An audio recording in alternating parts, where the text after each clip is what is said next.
Friends. How many of us have them? I don't know why all of these episodes remind me of songs from my youth, but most of y'all are not gonna know that song. I will be very impressed if you do. But here's the thing, I've got great friends, and that's what we're talking about today. You've been getting to know a lot of them. We're talking about friendship. How do you move from friendship into something more? The frustration of getting friend zoned, the importance of healthy friendships, and having boundaries in your friendships with the opposite sex. I call this episode, Why Can't We Be Friends? Why Can't We Be Friends?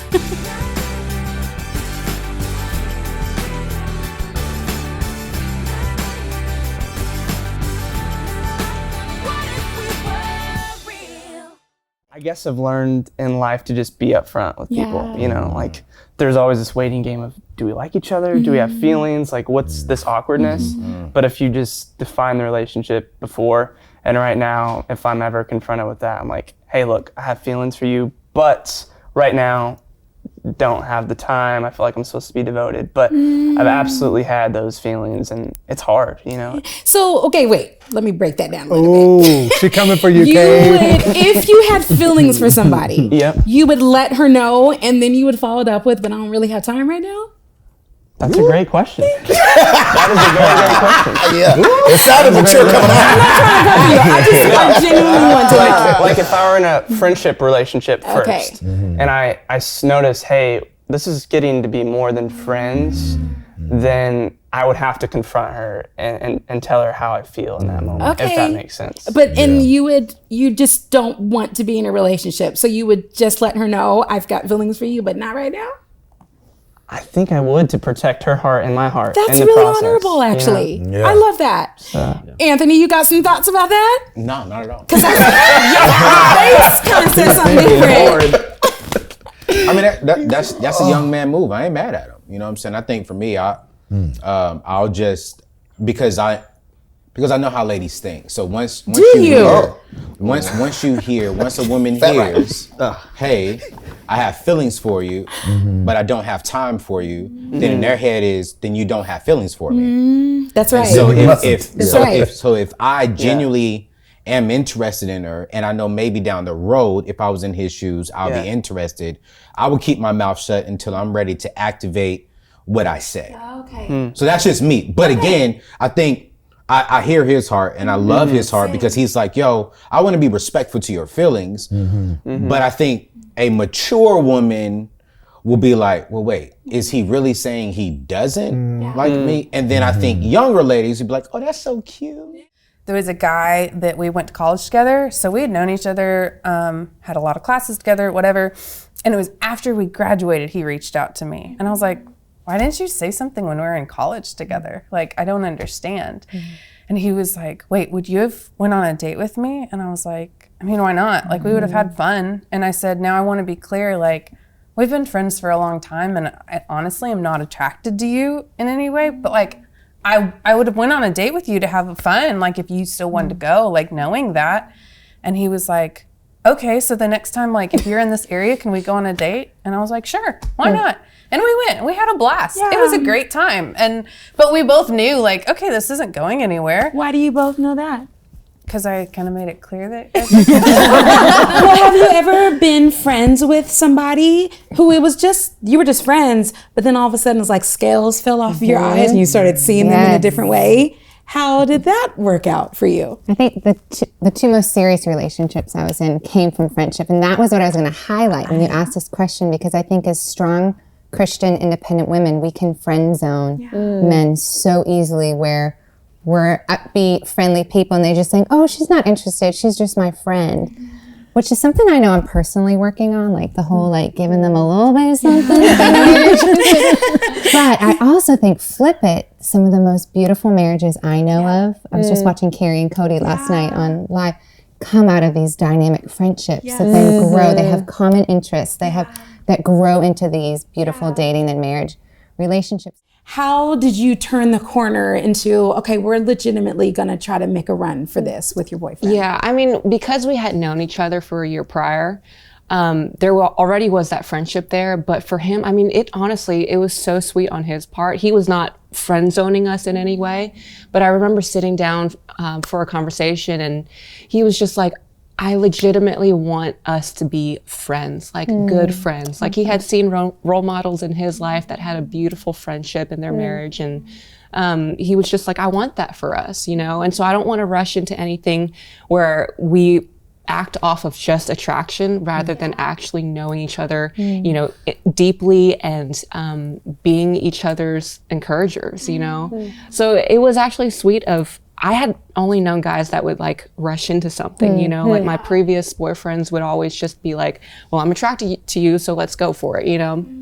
But it was so opposite with him. He was like, and some of it came, like I was saying, it came back to that fear of, you know, having certain things happen in his history that caused him to be a little bit more afraid of jumping into something. But a part of it too was just his character of being like, I don't want, as a leader in this relationship, I don't want to hurt us by entering into something that we aren't necessarily, you know, we're not on the same path for. So he took his time to just be like, for 2 months, I'm gonna really, really figure this out. And it was sweet. During that time, we would just hang out and be like, okay, I know that there's interest, but I also know that we're getting to know each other intentionally and seeing whether there's enough commonality for us to be each other's encouragers, for us to be like, I love the things that you're passionate about, you love the things I'm passionate about. I sometimes have a hard time discerning whether or not somebody is into me. Like I'm guessing, I'm like, well, he kind of looked at me a certain way, but I kind of wish that men would just make it plain and come out and say it, but I don't think a lot of people do that. Do you do that? Oh man. Because part of me is like, I don't know if the other person feels like this certain way. And see, here's where I get confused, total honesty. These days, it seems a little different than when I was growing up. And I don't want to, that's my whole thing about like, there's a part of me is like, I don't want people to think I'm a weirdo. I don't know what's too much, you know, all that different stuff. I think we feel that. I mean, I feel that as a woman, don't you, Sure. Katie? Of course. So I may just, I mean. Say what you say, John. You said what? Say what you say. That's what you got. You just got to say it. What do I say? I mean, I will be like, hey, you want to go hang out or something? You will? Yeah. Okay. Yeah. And will you make it plain that it's happening as more than a friendship thing? I've done that. Okay. I've also been like, yeah, let me just see if you just want to hang out first. Okay. So I don't know. I've tried. I think both. that's okay too, though. Like I loved getting to know people on a like friendship basis. Sometimes it's less scary, you know. I just think it's hard to know when is it like I've been friends with guys that I'm thinking may possibly like me, but then nothing ever happens. And so I guess I just kind of want to know, how do I know? Like, can you just say whether or not you like me? Which is why I will end up saying, do you like me? Which is why that will run the guy off. Like, I don't know what to do with that. Help me. If you wonder if there's a vibe, I would assume there is a vibe. Really? And hold on. Okay. And then I would decide, am I open to that vibe? Or am I closed to that vibe? What I think is women very often, especially strong women, will close off and the vibe will dissipate. Speaking as a guy, you know, if we don't sense softness, if we don't sense a softness, you know, then we will not approach because it feels like the closed sign is up. And then out of respect, we're not gonna keep coming forward. So if you wonder, is that a vibe? Then you go, do I hope that's a vibe? And then if it is, like, please bat your eye or something. Really? Just make it easy for us to approach. Well, but you saying that, well, then if I do ask the guy runs off, well, then let him run. Because that to me, I'm like, you're going to run off just me asking a question. Maybe it's the way you're asking. I think it has been. Like, I think if you ask it in a way that, desperate's the wrong word, but or just like clingy or needy, I think that does make a guy, not every guy, because again, I feel like we're doing mass stereotyping, but that it makes them want to run the other way. But I think being really approachable and open about it, though, I think it's completely okay to say, hey, I did with Bernie. You did. But you have to be willing to be okay with their answer. That's the worst part. His answer in the beginning was, I said, so I just want to make sure that I know kind of where this is at right now, and I'm totally cool if we're just friends. We're gonna be friends, because inside I was like, oh, you will love me. So I had to make that but I made that determination in my heart, like, I'm going to be patient because it's going to take this guy a minute. And he was like, yeah, I'm not even close to ready for anything like that. But I love being your friend and it's been a joy getting to know you. And inside I'm like, okay. So you have to then decide. Okay. But I wasn't like, so what's this, like, what are your intentions? Yeah. Because then I think that all of a sudden makes them like, what do you mean? What are my so intentions? say how you said it. How did you say it?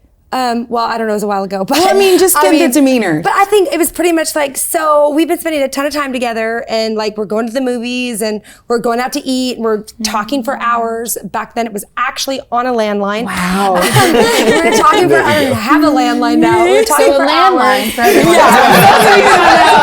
You like have this thing that's plugged into the wall. And so, and it was like, so I just kind of wondering where you're at. Like, is this like, are we going to be more than friends possibly? Or is this like a total friend zone forever? Okay. And it was like, well, I'm just not even ready to even think about that. And I was like, you know what? Cool. All right. Really? Well, I'm going to be your friend. And then I had to like, go by myself, cry for a minute, get over it, and be like, is this worth it? And in my heart, I was like, this is totally worth it because I think he's going to love me someday. And so what did it look like after that? You just stayed friends. More, and I made sure that we had plenty of opportunities to be friends. And eventually, that's the one thing it just I will grew. say. I do feel like there's this idea, especially in the church, I said it, but I will say it again, this idea that you cannot pursue. I'm talking about, you're not trying to pursue somebody to have them have sex with you. You're not trying to pursue it because you're like this, like, you know, there's this thing put on it. I had to pursue Bernie in a friendship 100%. Okay. And it worked out. And how did this switch come from him? How would he say that the scales fell off of his eyes? I would say we were friends for an entire year. I mean, hanging out regularly before we ever had what anybody would consider a date. When we went on our first date, we knew we wanted to get married. So. Let me ask you this. How have your relationships with other people helped to fill any kind of a void that you may feel because you're not married right now? Oh, can I add to it? Yeah. How do you feel like you can be friends with women? I was going to go there. Thank you for putting us there already. Yes. Yeah. We're a certain type of friendship that maybe is different than you two. And I'm a different kind of friend to Katie than maybe I am to Chance. Like, do you see a difference in when you are friends with people of the opposite sex? One as a single man, and then I'm going to ask you married men is that same question. Well, I mean, I think you pay attention to things more with the opposite sex. I mean, I can say a lot of things, you know, CZ and I will talk about a lot of things that I'll be careful with because I don't want it to be misconstrued or something like that, you know, or it's just different. So you're saying there's some talk that you two would have that you wouldn't have with me? Well, like I would never talk about what I sleep in. Only because I came up on this. But because I know you would. So I'm like, yeah, you know. But it's not necessarily a man thing. It may just be me, you know. I don't know. But there are just certain topics that I just kind of stay away from, just because I don't know how to be taken. Like it's more out of I don't want to be offensive, and so. So, Chance, let me ask you this, because we actually had a discussion in the green room about, like, I think about this in my relationship with Shayna's husband. We travel, like we tour together, and I realize I don't want to even put myself in a situation that could become compromising. So I'm different with my married guy friends than I am with my single guy friends. But you're kind of a different breed for me. Like we're good friends and we talk about everything. Yeah. Is there ever anything that maybe would make Jennifer say, I don't know that I'm happy with you discussing this kind of stuff with Mandisa?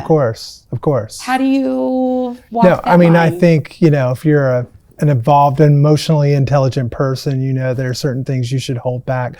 Also inside of a marriage, I'll never speak poorly of my wife with, I might to my best friend, like to help me work it out, you know, but I'm not going to say that to anybody else, you know, because it's no one's business. And she would be crushed, you know? And so, yeah, there are plenty of things that I would not say, but I am for authenticity across the board as much as possible.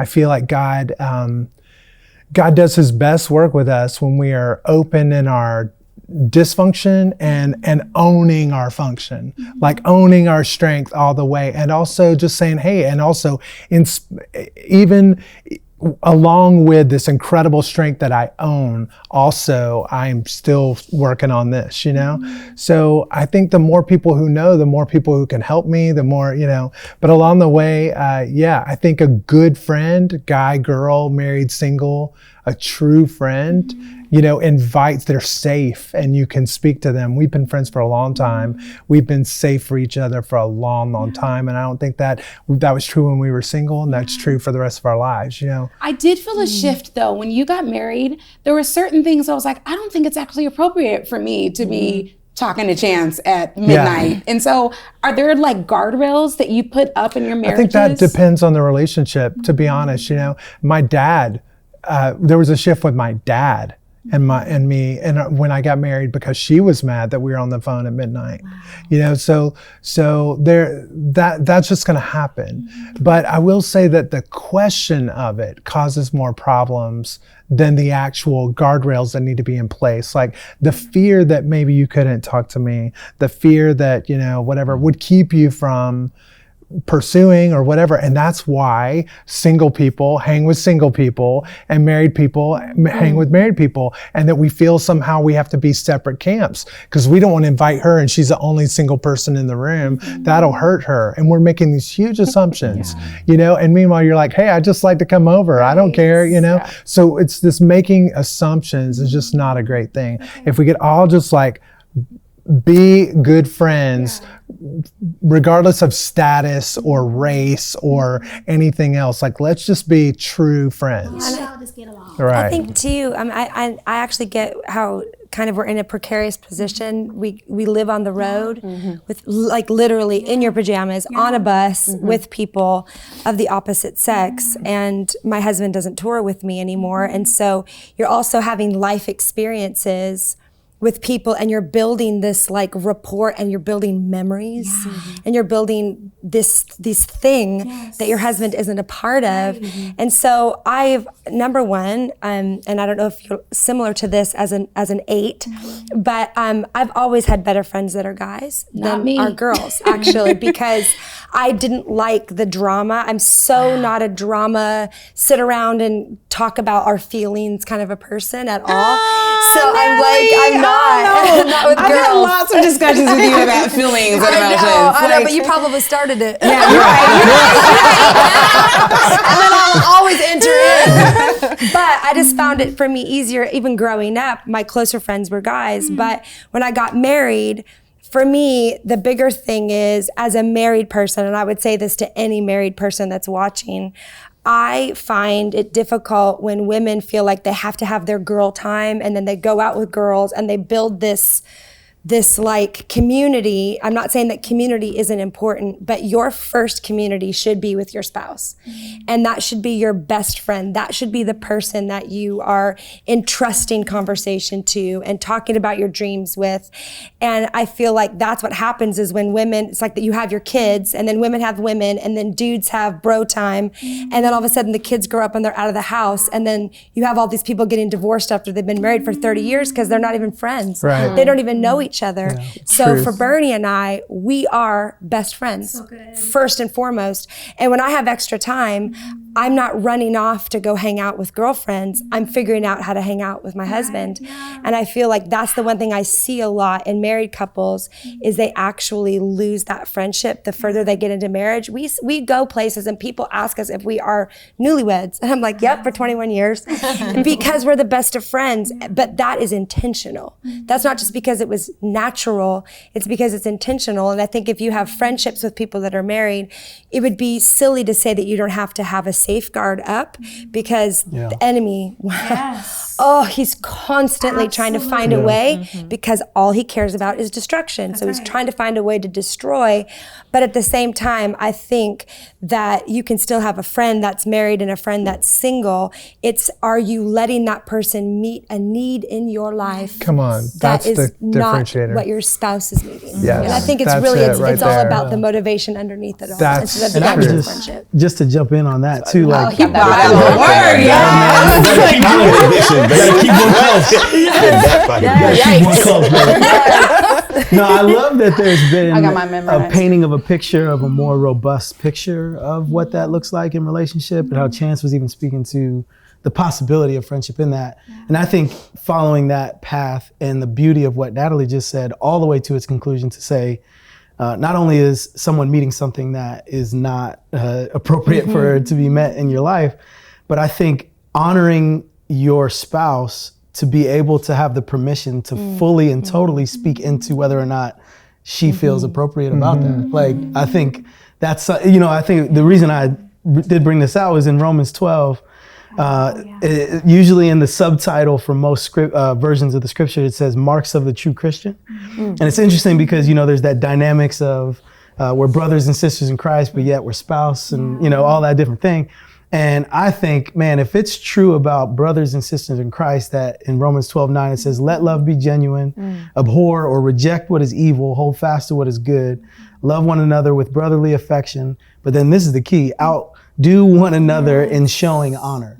And I feel like it's an honor issue. Like there's something in you that you felt shift when he got married because it's an honor issue. Good. So you're honoring her even when she's not there. He's honoring her with you. He wouldn't say, you're talking about this thing that's being met. I'm honoring Bernie because, and I feel like that's the thing that Monique and I have continued to grow and develop in, is just this idea of her feeling of permission to be able to speak to even the times where inadvertently, and it's more than likely going to be an inadvertent intention, that she feels dishonored. And so fighting to outdo one another and showing honor is true. Like, I don't want to dishonor John as my homie. Like, I don't want to talk bad about him without him. You know what I'm saying? Like, I'm fighting for that as my dude. Like, how much more than for my wife? The only thing I would want to add is to be aware of the people you're putting around you. Like, that makes such a difference. Like, when I'm surrounded by people pursuing Jesus, it challenges me to pursue Jesus. But in the seasons that I have let myself not be around people who love Jesus, like, I have made a lot of decisions that I wish I hadn't. And so for me, the atmosphere that you can create in your home and in the things you're doing and those people that you lock arms with. And that was even for me, I mean, even just in the past few years, I was just praying like, God, I need a community that keeps me accountable and that holds me to it. And it's just been so incredible to watch this massive shift, I feel like, in my community in the past couple of years, that I'm like, oh man, you're doing it. And it just, when the people in your circle are in pursuit of Jesus, it draws you to the feet of Jesus. And when you're not, I mean, that's when you're gonna find yourself. I mean, that's nearly my radar for where I'm at with my walk with God, is like, am I wanting to pursue this, or am I like in desire pursuing dudes more than this, or desire pursuing that? Like, where's that at? And so it'd definitely be like your pursuit with your community. Like, get a group of people, guys and girls, who are pursuing after God, and let that be your crew. I love my crew. I'm so glad that you're getting to know them a little bit. I think you can tell a lot about somebody by who they surround themselves with. And based on my friends, I'm looking pretty good. The thing is, there is a friendship that I think really says a lot about who you are. And that is, are you a friend of God? Do you remember that song, I am a friend of God? There was a part that said, God Almighty, Lord of glory, you have called me friend. Think about that for a minute. God Almighty calls you his friend. So how do you grow in friendship with God? I've got a couple of scriptures that I want to share with you. First, in James 2:23, we're told that Abraham was a friend of God and that he believed God, and it was because of his faith that God called him a friend. Do you believe God? Is God pleased with your faith? In Exodus 33, verse 11, we're told that the Lord spoke to Moses face to face as one speaks to a friend. I think that you can't have a healthy friendship without speaking to your friend. You can't have a healthy friendship without having that one-on-one face-to-face time. We're talking about the original FaceTime, no iPhone needed. Are you spending FaceTime with God, talking to him? And then lastly, in John 15, verses 12 through 15, it says this. This is Jesus speaking. This is my command. Love one another the way that I loved you. This is the very best way to love. Put your life on the line for your friends. You are my friends, watch this, when you do the things I command you. I'm no longer calling you servants because servants don't understand what their master is thinking and planning. No, I've named you friends because I've let you in on everything that I've heard from the Father. So check this out. Jesus says that we are his friends if we do what he commands us. And then also see at the end where Jesus says, I'm revealing these things to you because you are my friends. When you spend time with him, when you get to know him, he will reveal things to you that you can only know by spending time with him. Tonight, we discussed all about friendship, having healthy friendships and boundaries in friendship. My married friends talked about the importance of being friends with your spouse. And I just want to leave you with this. Cultivate a healthy friendship with God. Drop a comment and let me know about your friendships. Have you ever had an experience where you moved from friendship into something more? If you are married, how are you cultivating a healthy friendship with your spouse? How do you deal with being friend zoned if you are single? And talk to me about your friendship with God. How are you growing in a deeper friendship with him? Next week, we are talking about God in our relationships, and I don't want you to miss it. So be sure that you hit the subscribe button. If you are liking this, give me that little thumbs up and turn on notifications so that you will not miss when we release our new episode next Wednesday. We'll see you then.